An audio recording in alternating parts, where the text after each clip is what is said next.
Salam, xoş gördük. Yenidən sizin həmişə olduğu kimi mənəm həkim, psixoterapevt, yalan və bədəndir üzrə ekspert Elnay Rəhimov Tambovski.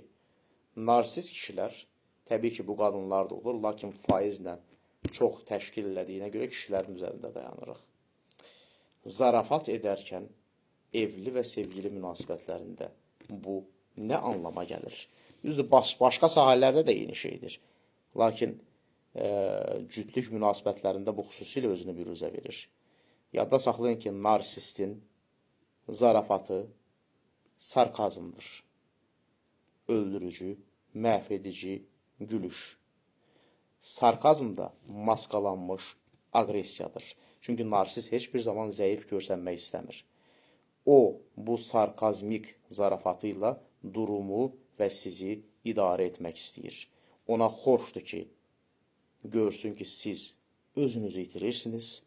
Yəni, xanımlardan söhbət gedir. Utanırsınız, qıcıqlanıb özünüzdən çıxırsınız. Və təbii ki, bu şit sarkazmik zarafatdan sonra əgər diqqətlə bədəninizə fikir versəz, xanımlara deyirəm. Boğazda, sinədə və yaxud da qarında sancılanma, baskı hiss edəcəksiniz. Ürək döyüntülərinin miqdarı artacaq, dəri rəngi dəyişəcək, qızaracaq və yaxud da ağappaq ağaracaq.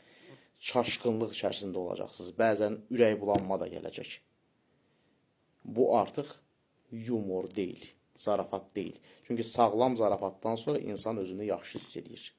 Və ən böyük problem də odur ki, siz nəinki bu duyğuları hiss eləyəcəksiniz. Eyni zamanda narsist kişiyə öz iradınızı bildirəndə ki, bu sizin xoşunuza gəlmir, o sizi daha da günahlandıracaq.